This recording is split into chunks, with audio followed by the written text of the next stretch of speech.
Hello everyone, good morning. એ જ સ્વાધ્યાય ક્રમચય ને એની એ જ વાત, પણ તમને કહી દઉં કે આજે ક્રમચય પૂરું થઈ જશે ને આજે સંચય ચાલુ થશે અને નેક્સ્ટ લેક્ચરમાં સંચય પણ પૂરું થઈ જશે. એટલા જ કારણથી કે થોડું કોર્સ એ લોકોએ છેલ્લું સ્વાધ્યાય કાઢી નાખ્યું છે.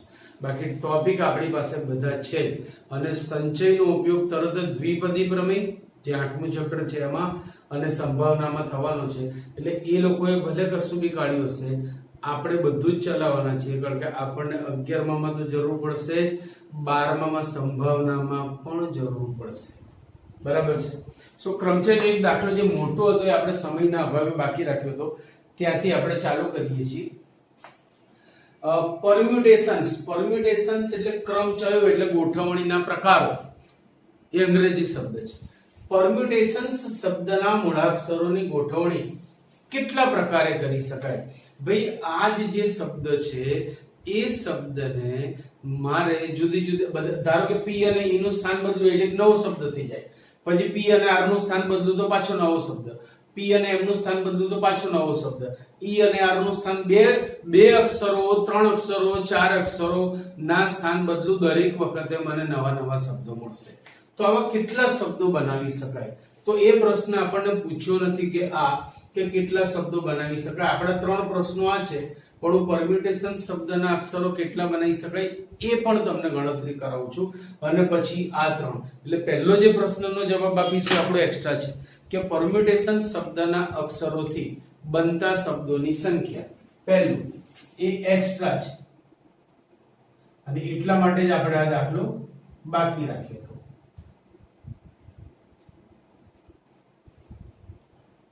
Permutations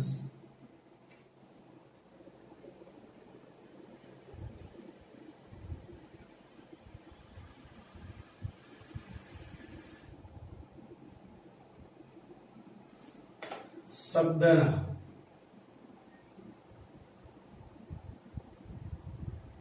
અક્ષરો એટલે જ મૂળાક્ષરો, અક્ષરોથી બનતા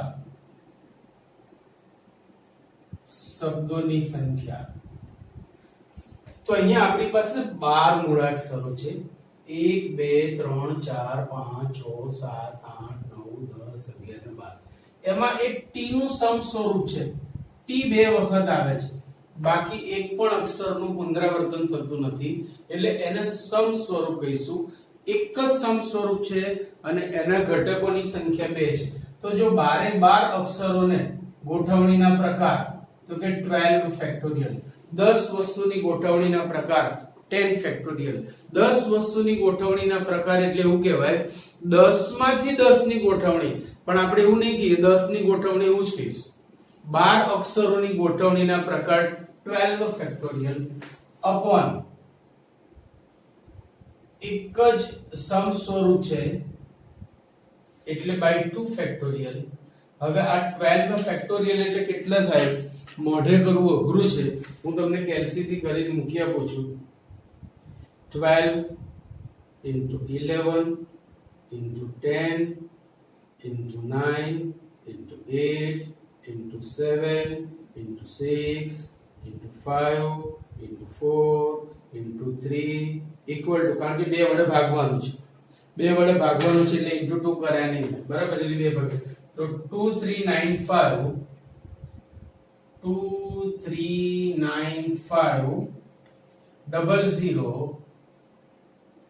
800 આટલા શબ્દો બને.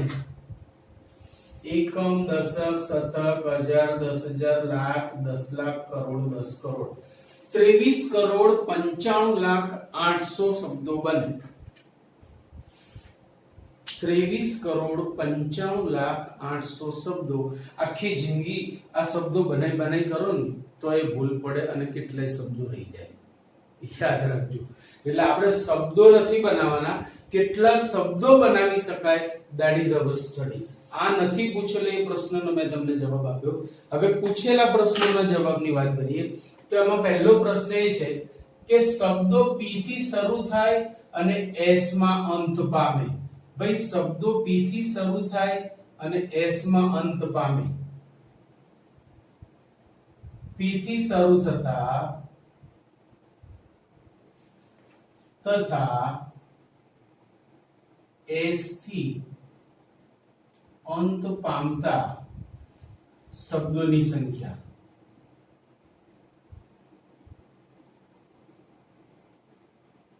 હવે બધું વર્ણન હું લખી નહીં શકું. અહીંયા આપણી પાસે 12 સ્થાન છે. 2 3 4 5 6 7 8 9 10 11 12. મારે પહેલા સ્થાને p ને જ મૂકવાનો છે અને છેલ્લા સ્થાને s ને મૂકવાનો છે. બાકીના વચ્ચેના 10 સ્થાનમાં બાકીના અક્ષરોની ગોઠવણી કરવાની છે. તો જો પ્રથમ સ્થાને p ની ગોઠવણી, પ્રથમ સ્થાને p ની ગોઠવણીના પ્રકાર is equal to 1. ભાઈ મારે p ને પહેલા સ્થાને મૂકવો છે, એક જ રીતે મૂકી શકાય. બીજા સ્થાને છેલ્લા સ્થાને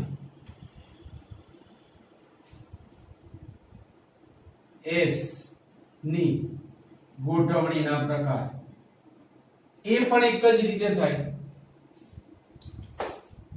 બાકીના 10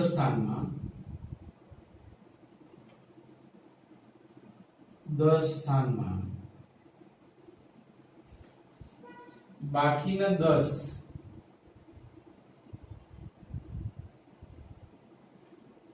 અક્ષરોની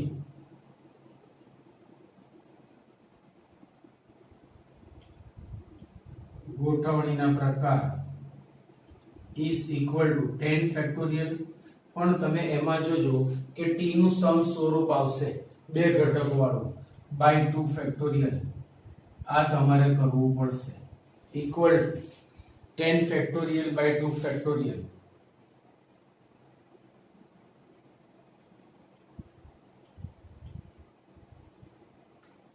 આવશે 1814400 1814400 માટે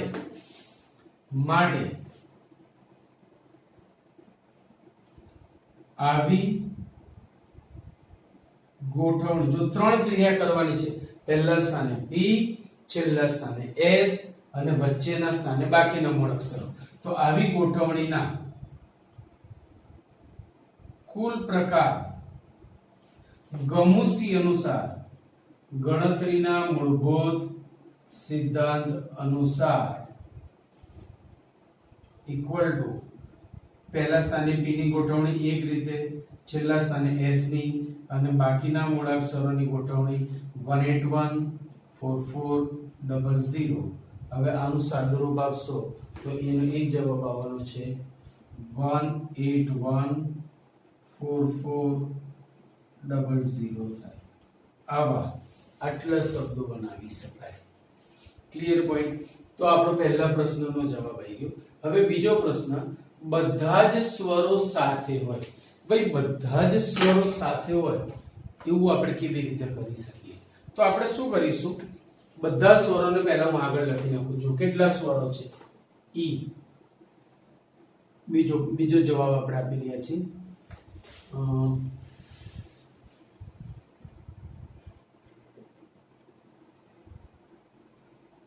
ઈ, પછી યુ, પછી એ, પછી આઈ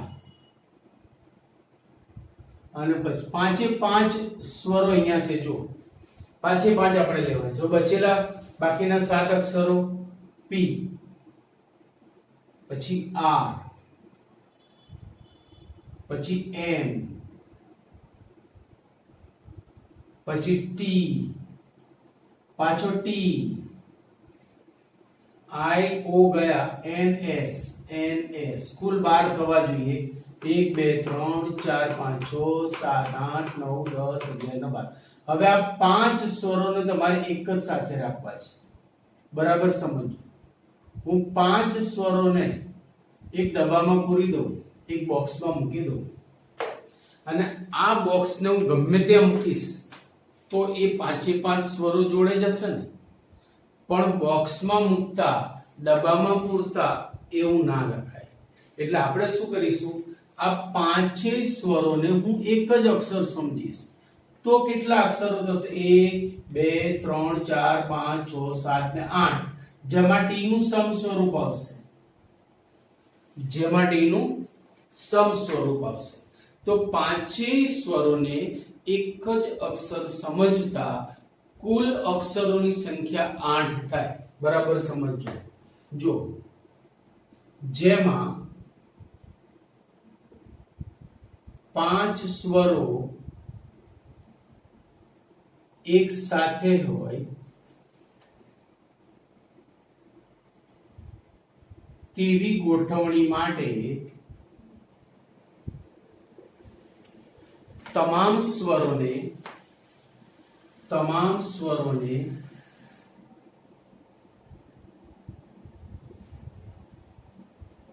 એક જ અક્ષર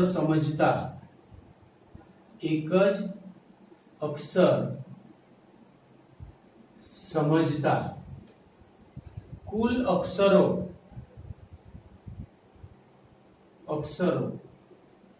8 થાય. એને એક સમજો તો 8 અક્ષરો થાય. આ 8 અક્ષરોની ગોઠવણીના પ્રકાર, આ 8 અક્ષરોની ગોઠવણીના પ્રકાર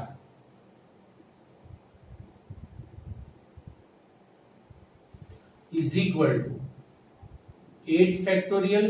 પણ એ 8 માં પેલા બે ટી છે સમ સ્વરૂપ વાળા, એટલે તમારે upon 2 ફેક્ટોરિયલ કરવું પડે, ઇક્વલ ટુ 8 ફેક્ટોરિયલ લાવવા માટે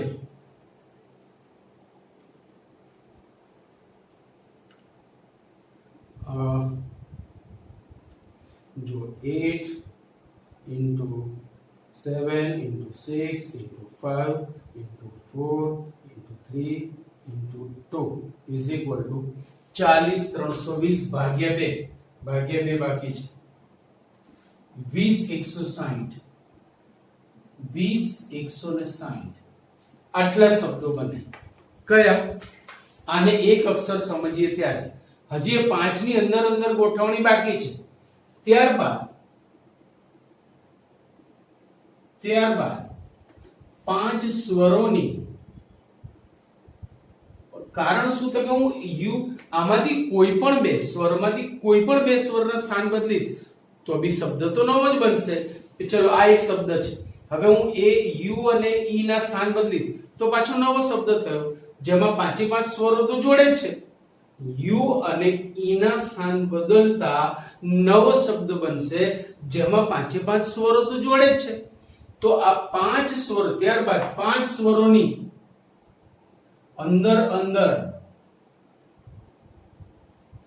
5 ફેક્ટોરિયલ. હવે આમાં કોઈ સમ સ્વરૂપ નથી. 5 ફેક્ટોરિયલ એટલે કેટલા થાય? 5 ચોક 20 તારીખ 60 120 ઇક્વલ ટુ 120 રીતે કરી શકાય. આમની ગોઠવણી પણ આટલી રીતે. તો હવે બંને ક્રિયા ભેગી કરવી હોય કે જેમાં જોડે પણ હોય, આમ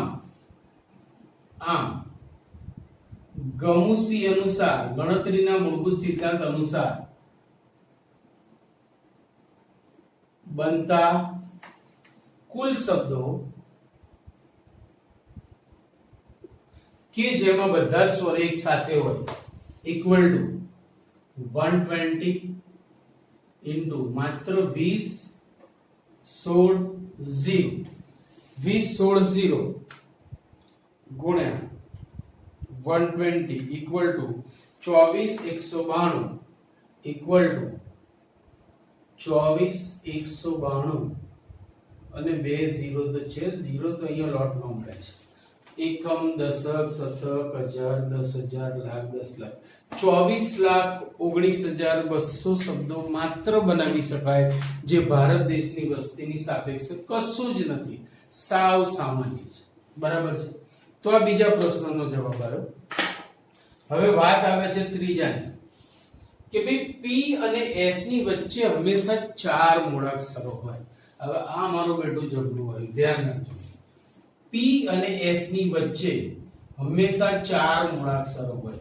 તો આપણી પાસે કુલ 12 સ્થાન છે. 1 2 3 4 5 6 7 8 9 10 11 અને 12. બરાબર. જો એને નંબર બી આપી દઈએ એટલે આપણને ખ્યાલ આવે. 3 4 5 6 7 8 9 10 11 અને 12. હવે જો હું પહેલા સ્થાને p મૂકું ને, જો હું પહેલા સ્થાને p મૂકું ને, તો મારે કમ્પલસરી છઠ્ઠા સ્થાને s મૂકવો પડે, તો જ વચ્ચે બાકીના ચાર મૂળાક્ષરો આવે. શું કીધું છે?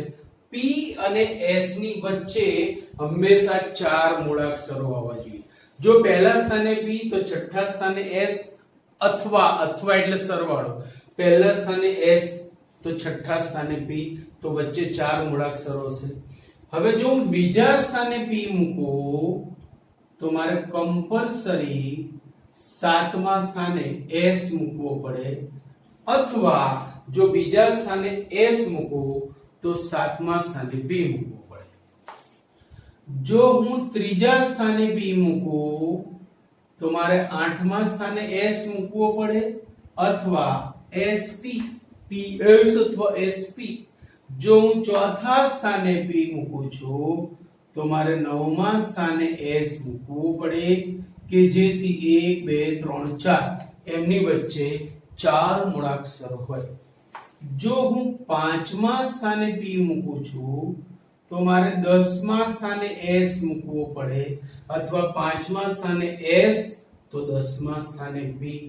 જો હું છઠ્ઠા સ્થાને p મૂકું છું તો મારે 11મા સ્થાને s મૂકવો પડે, અથવા sp.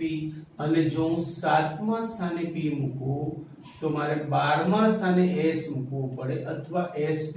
હવે જો હું આઠમા સ્થાને p મૂકીશ તો 8 પછી 1 2 3 4 મૂળાક્ષરો છે, પણ s માટે કોઈ સ્થાન રહેતું નથી. એટલે આ કેટલા વિકલ્પો બન્યા આવા જુઓ. 1 2 3 4 5 6 આવા 7 વિકલ્પો બને. આવા 7 વિકલ્પો બને. એનો મતલબ 7 રીતે હું આ વસ્તુ કરી શકું છું. કે પહેલા સ્થાને જો p s એવું 7 રીતે, અહીંયા p, અથવા અહીંયા p, અથવા અહીંયા p, અથવા અહીંયા p, અથવા અહીંયા p, અથવા અહીંયા એવું 7 રીતે. તો જેમાં p અને s ની વચ્ચે, જેમાં p અને s ની વચ્ચે ચાર મૂળાક્ષર હોય તેવી કુલ 7 રીતે ગોઠવણી થઈ શકે. તો p અને s ની ગોઠવણીના પ્રકાર. p અને s ની ગોઠવણીના પ્રકાર is equal to 7. પણ ps એવું 7 રીતે. તો હવે sp એવું 7 રીતે કરો તો એવું કેટલી વખત થાય? 2 વખત. p અને s ના સ્થાન બદલ કરો તો પહેલા સ્થાને p અને પછીના સ્થાને s એવું 7 રીતે. હવે s અને p લો તો બીજા 7 રીતે, એટલે 2 વખત થાય. સો આવું 14 રીતે થઈ શકે, કે જેમાં p અને s એવી રીતે ગોઠવાય કે વચ્ચે ચાર મૂળાક્ષરો જ આવે. હવે બાકી કેટલા મૂળાક્ષરો વધ્યા? 10. બાકી સ્થાન 10, એમને તો ગમે ત્યાં મૂકવાના છે. ત્યારબાદ બાકીના 10 અક્ષરોની ગોઠવણી ના પ્રકાર is 10 factorial upon 2, કારણ કે t નું સમ સ્વરૂપ આવશે તો એનો જવાબ આવે 1814400 1814400. તો આ પણ કરવાનું છે અને આ પણ કરવાનું છે. ગણતરીના મૂળભૂત સિદ્ધાંત અનુસાર બંને ક્રિયા સાથે કરવાની છે. આમ ગમુસી અનુસાર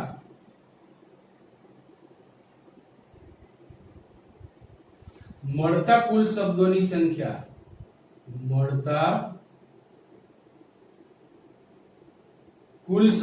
સંખ્યા is equal to મળતા કુલ શબ્દોની સંખ્યા is equal to 14 into 1814400 equal to કલસીદત Zindabad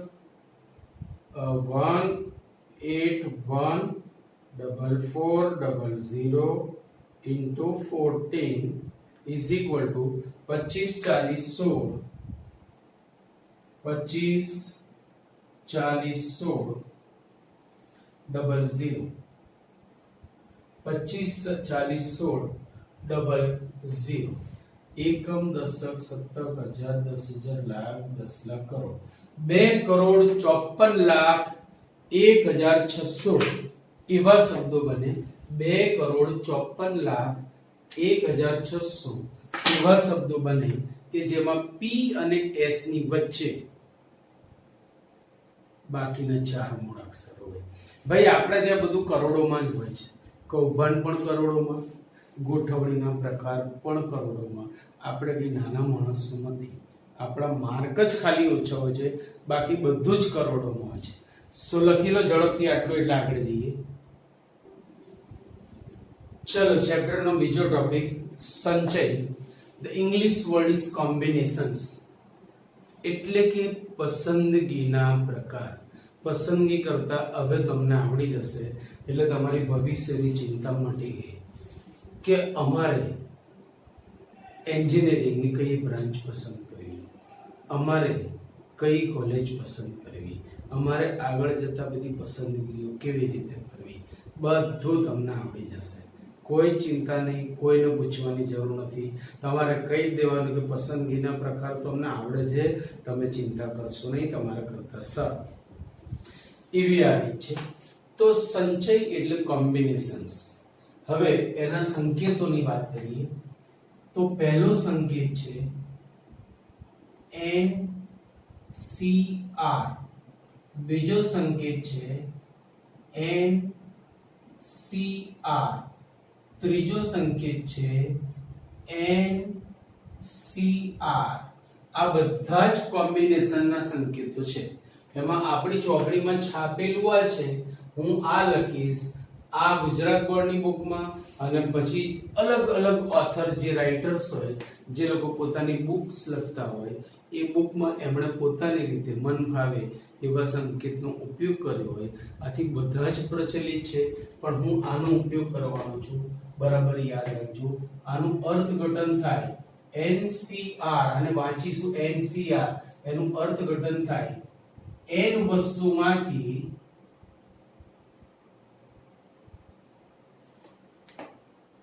r વસ્તુની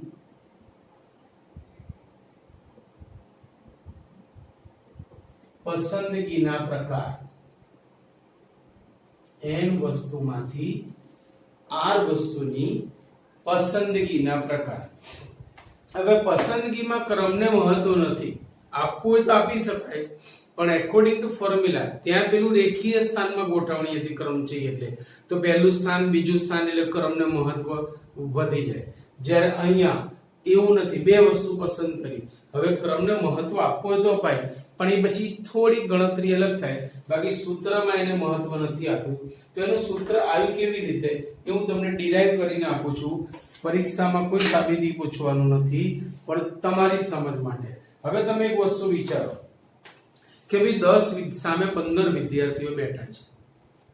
મારી પાસે 5 ખુરશીઓ છે, એટલે 15 વિદ્યાર્થીમાંથી 5 વિદ્યાર્થીઓને મારે આ 5 ખુરશીમાં બેસાડવા છે. તો પહેલા તો હું શું કરીશ? 5 વિદ્યાર્થીઓને પસંદ કરીશ. કેવી રીતે? ચલ ભાઈ તારો રિઝલ્ટ શું છે? તું સ્પોર્ટ્સમાં આગળ છે, તારું સિંગિંગ સારું છે, તારું ડ્રોઈંગ સારું છે, એમ અલગ અલગ સ્કિલ પ્રમાણે મેં 5 બાળકો પસંદ કર્યા. હવે 5 ને પાછા અહીં ગોઠવવાના પ્રકાર તો 5 ફેક્ટોરિયલ થાય જ. સમજાય છે ને? તો પહેલા 10 માંથી 5 ની પસંદગી, ત્યારબાદ 5 ની ગોઠવણી. આ રસ્તો છે, યાદ રાખજો. તો જો સૌથી પહેલા n વસ્તુમાંથી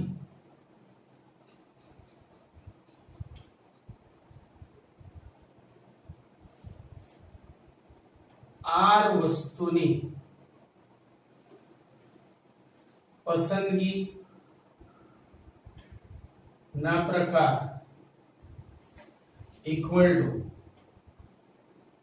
NCR. મેં ભાઈ 5 વિદ્યાર્થીઓને પસંદ કરી લીધા, પછી 5 ખુરશીમાં એમને ગોઠવવા છે. તો પહેલું સ્થાનનું 5 રીતે, પછી 4, પછી 3, 2, 1, 5 ગુણ્યા 4 ગુણ્યા 3 ગુણ્યા 2 ગુણ્યા 1 એટલે 5 ફેક્ટોરિયલ એવું કહી શકાય. ત્યારબાદ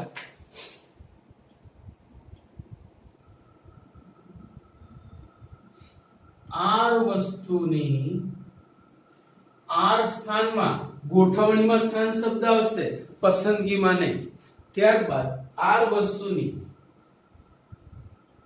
r સ્થાનમાં ગોઠવણીના પ્રકાર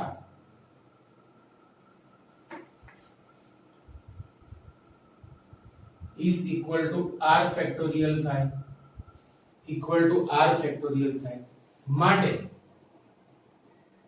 NPR એટલે શું? તો કે n વસ્તુમાંથી r સ્થાનમાં r વસ્તુની ગોઠવણી કરવા માટે મારે પહેલા n વસ્તુમાંથી r વસ્તુ પસંદ કરવી પડે, અને એટલે કે ઇન્ટુ એટલે કે ગુણાકાર એ r વસ્તુની r સ્થાનમાં ગોઠવણી. તો n વસ્તુમાંથી r વસ્તુની ગોઠવણીના પ્રકાર એટલે તેમાંથી પહેલા r પસંદ કરો અને ત્યારબાદ r ની ગોઠવણી કરો. હવે મારે આને સૂત્રનો કરતા બનાવવો તો હું આને સામે લઈ લઉં છું. તો આ પોતે એક સૂત્ર થઈ ગયું, યાદ રાખજો, જેનો હું દાખલામાં ઉપયોગ કરવાનો છું કે NPR that is NCR into r factorial. આ પોતે એક જાણીતું સ્વરૂપ છે NPR. what is the meaning of NPR?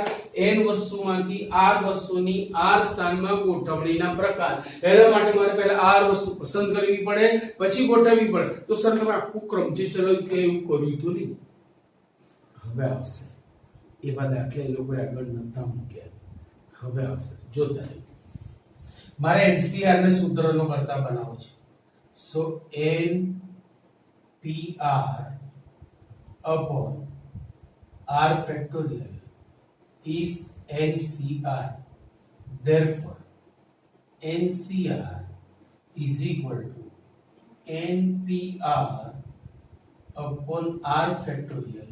હવે NPR નું સૂત્ર છે n factorial upon n minus r factorial. આ NPR નું સૂત્ર ને upon r factorial તો છે. આમ NCR નું સૂત્ર બની ગયું n factorial upon n minus r factorial into r factorial. સો આ પોતે એક સૂત્ર છે, બરાબર યાદ રાખજો. NCR નું અર્થઘટન થાય n વસ્તુમાંથી r વસ્તુની પસંદગીના પ્રકાર. NCR નું અર્થઘટન થાય n વસ્તુમાંથી r વસ્તુની પસંદગીના પ્રકાર, જ્યાં 0 less than r less than or equal to n, r and and both belongs to n. આ પણ બરાબર યાદ રાખવાની જરૂર છે. તો આ મુખ્ય સૂત્ર થયું. આ આપણું જોઈતું જરૂરી સ્વરૂપ છે. હવે આની ઉપરથી હું નાના નાના પરિણામો તમને આપું છું, યાદ રાખજો, જેનો આપણે દાખલામાં ઉપયોગ કરવાનો છે. પહેલું NC0, n વસ્તુમાંથી 0 વસ્તુની પસંદગી. મેં r ના સ્થાને શું લીધું? 0. તો જવાબમાં પણ r ના સ્થાને 0 ટીકાઓ. n factorial upon n minus 0 factorial into 0 factorial is equal to n factorial upon n minus 0 એટલે n factorial, 0 factorial એટલે 1 is equal to 1. કારણ કે n ફેક્ટોરિયલ ઉડી ગયા. સો nc0 is equal to 1. any number c0 is always 1. એનું અર્થઘટન એવું કરીશું કે n વસ્તુમાંથી એક પણ વસ્તુ ના પસંદ કરવી હોય તો એવું એક જ પ્રકારે થાય, નહીં લેના है, नहीं चाहिए, नहीं पसंद है. પતી ગઈ વાત. સમજાય છે કે નહીં? પપ્પા કપડા લેવા લઈ જાય, રેમન્ડ ના શોરૂમ માં જઈએ યા દિનેશ ના શોરૂમ માં જઈએ યા ZW માં જઈએ તો તરત પસંદ કરીએ, પણ હમણાં કોઈ ચાલુ દુકાનમાં જાય તો નહીં લેના હે પપ્પા. પતી ગઈ વાત. સો 5C0 પાંચ વસ્તુમાંથી 0 વસ્તુની પસંદગી એક રીતે. 10C0 10 વસ્તુમાંથી પપ્પા 100 વસ્તુ બતાવશો પર મુझे नहीं लेना है. કેમ? તો કે કાઈ ગમવું તો જોઈએ ને ભાઈ. બરાબર. સો એની નંબર C0 is always 1. બીજું પપ્પા કે એક તો લેવું જ પડશે જે થાય. NC1. ચલો r ની જગ્યાએ શું લીધું ભાઈ? 1. r ની જગ્યાએ 1 ટીકાઓ, r ની જગ્યાએ 1 ટીકાઓ. n factorial upon n minus 1 factorial into 1 factorial. भाई n फैक्टोरियल बड़ा कि n minus 1 फैक्टोरियल बड़ा? Obvious n factorial. तो આની અંદર આ સમાયેલું છે એટલે ન્યા બનાવીશું આપણે એને. સો n minus 1 factorial upon n minus 1 factorial into 1 factorial. चल बसा. So NC1 is n. So આ પણ એટલું જ જરૂરી પરિણામ છે. NC1 is n. Any number C1 is that number. 10 વસ્તુમાંથી એક વસ્તુની પસંદગી કરવી હોય તો 10 રીતે થઈ શકે, પહેલી અથવા બીજી અથવા ત્રીજી અથવા 10મી. 10C1 10, 5C1 5, 7C1 7. દાખલાઓમાં આવી બધી વસ્તુ હશે. દાખલામાં હું વારે વારે એવું નહીં કહું કે 10C1 એટલે 10. તમારે સમજી જવાનું any number C1 is always n, that number. બસ એટલું જ યાદ રાખવાનું છે. તો આ હતું બીજું પરિણામ. ત્રીજું પરિણામ NCN. તમામની પસંદગી કરવી છે ભાઈ. તો ત્રીજું પરિણામ NCN. બોલો r ના સ્થાને શું લીધું આપણે? n. તો જવાબમાં પણ r ના સ્થાને n ટીકાઓ. n factorial upon n minus n factorial into n factorial equal to n factorial upon n minus n એટલે 0 factorial into n factorial, that will be 1. ભાઈ એક જ વસ્તુ પસંદ કરીએ તો એ રીતે, પણ બધી પસંદ કરીએ તો લઈ લો પપ્પા બધું. ZW માં ગયા છીએ, ઉઠાઓ. કેટલી જોડી લેવાની છે પપ્પા? 5. ઉઠાઓ, બધું જ ઉઠાઓ. સો તમામ n વસ્તુની ગોઠવણીના પ્રકાર is 1 only.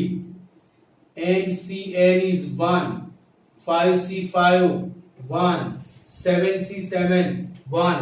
તમામ n વસ્તુની પસંદગીના પ્રકાર એક જ રીતે થાય. પસંદગીમાં ક્રમને મહત્વ નથી.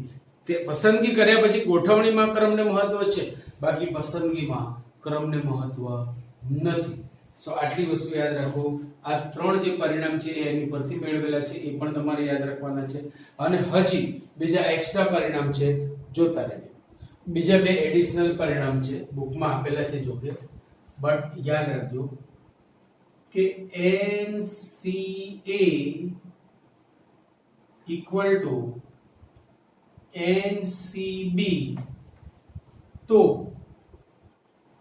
A equal to B अथवा A plus B is equal to N. बराबर याद રાખજો આ પરિણામ. જો આનો એક પહેલા બે ઉદાહરણ આપું તમને હું. પહેલું ઉદાહરણ 8C અથવા આમ લખીએ NC5 is equal to NC3 તો આ બે માંથી એક થાય a બરાબર b થઈ રહ્યું છે ના તો પછી આ બંનેનો સરવાળો n જેટલો થાય તો 5 plus 3 is equal to n, therefore n is equal to 8. સમજી ગયા કે નહીં? એ જ રીતે આગળ જઈએ બીજું 11CR is equal to 11C3 તો આ બંને તો n જ છે આ છે આ તો આ બંનેનું આ બરાબર સરખાઈ શકાય તો r is equal to 3 અને આ બંનેનો સરવાળો 11 જ થશે બંનેનો હવે r is equal to 3 પણ લઈ શકાય અને r is equal to actually 8 પણ લઈ શકાય or કરીને r plus 3 is equal to 11, therefore r is equal to 8 અને આ બંને જવાબ સાચા છે આનું અર્થઘટન શું થાય ખબર છે જો હું r ના સ્થાને 8 મૂકું ને r ના સ્થાને 8 મૂકું ને તો હવે બરાબર સમજો બહુ ડેન્જર વસ્તુ છે 11C8 is equal to 11C3 આવું કેવી રીતે શક્ય બને કે સાહેબ 11 માંથી 8 વસ્તુની પસંદગીના પ્રકાર એટલે જ 11 માંથી 3 વસ્તુની પસંદગીના પ્રકાર તો પછી આમાં રહ્યું શું બહુ મજાની વસ્તુ છે એનું આનું અર્થઘટન શું થાય ખબર છે કે 11 માંથી 8 વસ્તુની પસંદગીના પ્રકાર એટલે જ 11 માંથી બાકીની 3 વસ્તુની પસંદગી અથવા ના પસંદગીના પ્રકાર એ કેવી રીતે થાય સર ચલો ક્રિકેટ ટીમમાં કેટલા પ્લેયર હોય તમને બધાને ખબર હશે માર્યું ને કપાડો અરે 15 પ્લેયર હોય રમી શકે 11 અને 4 પેવેલિયનમાં બેઠા હોય યાદ રાખો બરાબર 15 પ્લેયર હોય 4 ત્યાં બહાર બેઠા હોય 11 એક્ટિવ ફોર્મમાં હોય અને 4 પેસિવ ફોર્મમાં હોય હવે જે પેલો કોચ હતો એણે શું કર્યું 15 પ્લેયર્સને બોલાવી દીધા ગ્રાઉન્ડ ઉપર અને પછી એને નક્કી કરવાનું હતું આજે કે આજે કોણ કોણ રમશે કદાચ કોઈક રીતની ભવ્ય મેચ હશે તો એણે શું કર્યું ખબર છે પસંદગી કરવાની ચાલુ કરી પહેલા તો જે પેલા દર વખતે પેવેલિયનમાં બેસતા હતા ને એ 4 ને પસંદ કરે ધીરે ધીરે એટલે ગણગણાટ ચાલુ થયો કે આજે કોચ સાહેબે મેચ ફિક્સ કરી લાગે છે સારા એવા રૂપિયા બનાવી લાગે છે કે જે ક્યારેય નતા રમતા એમને પસંદ કર્યા પછી ધીરેથી કોચ સાહેબ બોલ્યા કે તમે 4 જણ પેવેલિયન ભેગા થઈ જાઓ શું કીધું તમે 4 જણ પેવેલિયન ભેગા થઈ જાઓ બોલો કોને પસંદ કર્યા જે 11 ના પસંદ થયેલા હતા એ જ પસંદ થઈ ગયા ને સો રિમેમ્બર ઇટ કે 4 ની પસંદગી એટલે જ બાકીના 11 ની પસંદગી 15 માંથી 4 ની પસંદગી એટલે જ 15 માંથી બાકીના 11 ની પસंदगी बात भेजे में जा रही है तो 11 માંથી 8 એટલે જ 11 માંથી બાકીના 3 ની પસંદગી this is the meaning of this formula બરાબર યાદ રાખજો આ જ ફોર્મ્યુલાને આપણે એક અલગ ફોર્મમાં જોવું હોય આ જ ફોર્મ્યુલાને અલગ ફોર્મમાં જોવું હોય ઘણી બધી બુકમાં આ ફોર્મમાં આપ્યું છે કે NCR એટલે જ NCR વસ્તુની પસંદગી અથવા બાકીના n r વસ્તુની પસંદગી the meaning is same આ અને આ બંને એક જ વસ્તુ છે બરાબર યાદ રાખો સોરી આ સૂત્ર છે આ તો બે નાની દાખલી છે આનો મતલબ એક જ છે તમે જો a ની b ની જગ્યાએ n a મૂકી દો ને NCA બરાબર NC n a પછી એની જગ્યાએ r મૂકો એટલે આ સૂત્ર બની જશે એમાં કાંઈ જ દમ નથી બરાબર ચલો એના પછી છેલ્લું અને અગત્યનું પરિણામ NCR plus NCR minus 1 n વસ્તુમાંથી r ની પસંદગી અથવા n વસ્તુમાંથી r minus 1 ની પસંદગી એટલે જ n plus 1 CR ચલો બંનેના n સમાન હોય r માં 1 નો તફાવત હોય વચ્ચે સરવાળાનો સંબંધ હોય તો n માં 1 વધે અને આ બંનેમાં જે મોટું હોય તે આવે દાખલા તરીકે દાખલા તરીકે 7c3 plus 7c2 equal to 7 માં 1 વધશે એટલે કે 8c અને 3 અને 2 માં 1 નો તફાવત છે એટલે જે મોટું હોય તે આવે તો આ સૂત્ર બની ગયું. બીજું એક સ્વરૂપ લઈએ કે 15c7 plus 15c8 is equal to, તો ચલો n સમાન છે બંનેમાં 1 નો તફાવત છે. આગળ નાનું અને પાછળ મોટું હોય એનાથી કોઈ ફેર નહીં પડતો. આગળ મોટી સંખ્યા જોઈએ એવું કોઈ નથી કીધું, સરવાળો છે એટલે ચાલે. તો 16c જે મોટી હોય તે આવે, 8 is greater, so it will be 16c8. તો આ એના જરૂરી પરિણામો છે. તમે પોતે સાબિત કરી શકો છો, ચકાસણી બી કરી શકો છો કિંમત મૂકીને. તો સંચયની આ થિયરીઓ છે એ અહીંયા પૂરી થાય છે. સંચયના આ સૂત્રો માટે તમને એક દિવસ આપું છું એટલા માટે કે વ્યવસ્થિત તૈયારી સાથે આવશો તો હવે એક જ લેક્ચરમાં આપણું સંચયનું કામ પૂર્ણ થઈ જવાનું છે. સંચયના દાખલા પૂર્ણ થઈ જવાના છે અને એના પછી ચાલુ થશે એના પછીનું ચેપ્ટર. બરાબર છે? સો આટલા સૂત્રો ખાસ તૈયાર કરીને આવજો. ના સમજ પડે તો તમે ડાઉટમાં પૂછી શકો છો. રાઈટ? Okay, see you.